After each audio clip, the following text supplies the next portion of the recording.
14h, heure locale du Caire, et bienvenue à ce deuxième journal de langue française pour aujourd'hui. Commençons notre rencontre avec cette nouvelle concernant le président Abdel Fattah el-Sisi, commandant suprême des forces armées, qui a assisté aujourd'hui aux activités du 41e symposium culturel organisé par les forces armées à l'occasion de la journée du martyr et du vétéran, sous le titre « Peuple authentique ». Au cours du symposium, le chef de l'État a honoré un certain nombre de familles de martyrs et de blessés lors des opérations de guerre. L'Égypte célèbre la journée du martyr le 9 mars de chaque année en commémoration de la mort du lieutenant-général, le martyr Abdelmenem Riad, pendant la guerre d'usure en 1967, qui a donné le meilleur exemple d'être en première ligne comme il l'a toujours été, confirmant la cohésion du leader avec les soldats sur le terrain.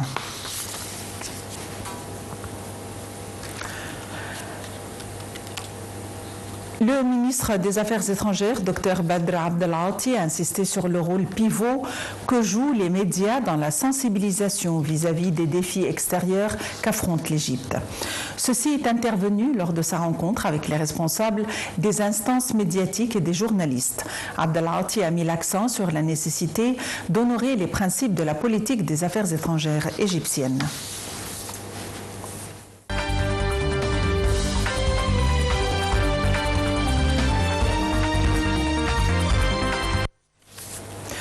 Une délégation israélienne est arrivée à Doha pour des négociations indirectes sur la poursuite du fragile cessez-le-feu dans la bande de Gaza avec Hamas après la coupure par Israël de l'approvisionnement en électricité pour faire pression sur le mouvement palestinien.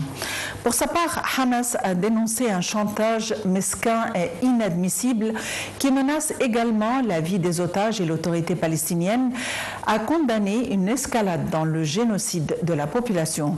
L'émissaire américain pour le Moyen-Orient, Steve Witkoff, se dirigera aujourd'hui en direction de Doha pour une tentative visant à parvenir à un nouvel accord pour un cessez-le-feu à Gaza et pour libérer les détenus. L'Arabie saoudite, le Qatar et la Jordanie ont condamné aujourd'hui la décision d'Israël de couper l'approvisionnement en électricité de la bande de Gaza, dévastée par plus de 15 mois d'agression, considérant qu'il s'agissait d'une violation flagrante du droit humanitaire international et exhortant la communauté internationale à prendre des mesures. Israël a débranché dimanche l'unique ligne électrique qui fonctionnait encore avec Gaza et alimentait la principale usine de dessalement d'eau du territoire palestinien à Deir el-Balah pour accroître la pression sur le Hamas avant les pourparlers au Qatar sur la poursuite de la trêve fragile à Gaza. Selon le porte-parole de l'UNICEF dans les territoires palestiniens, au moins 600 000 personnes bénéficient de cette production d'eau potable et couper l'électricité ne fera qu'aggraver leur souffrance. L'ultimatum qu'a donné le groupe des Houthis à l'occupation israélienne pour mettre fin au blocus imposé sur la bande de Gaza et faire acheminer les aides humanitaires prend fin aujourd'hui. Les Houthis du Yémen avaient menacé vendredi qu'ils reprendront leurs attaques contre des navires au large du pays si les forces de l'occupation n'ouvrent pas les passages et facilitent l'acheminement de l'aide vers la bande de Gaza dans les 4 jours.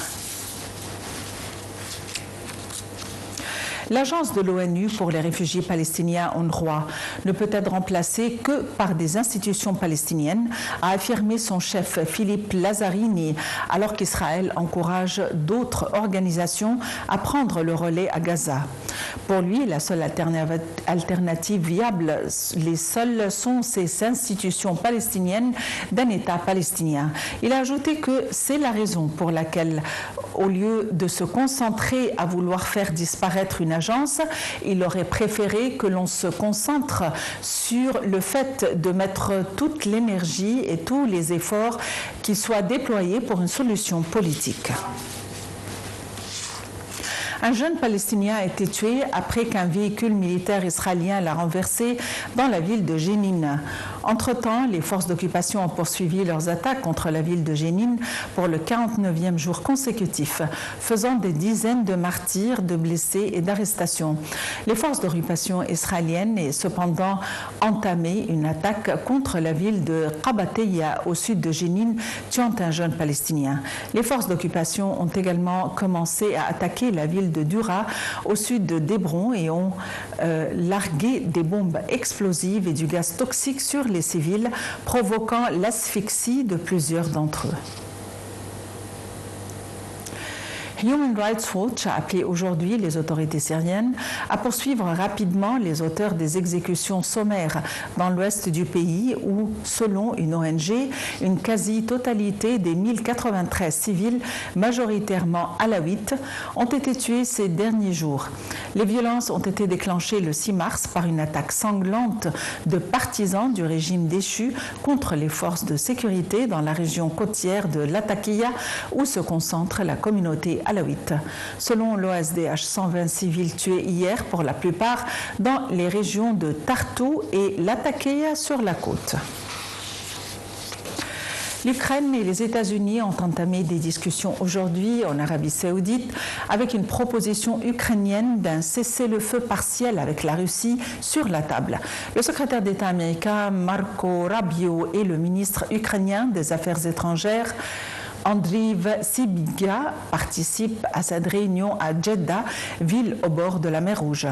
Cette rencontre intervient à un moment où le président Trump a accentué la pression sur l'Ukraine pour mettre fin à la guerre qui a débuté avec l'invasion russe du pays en février 2022.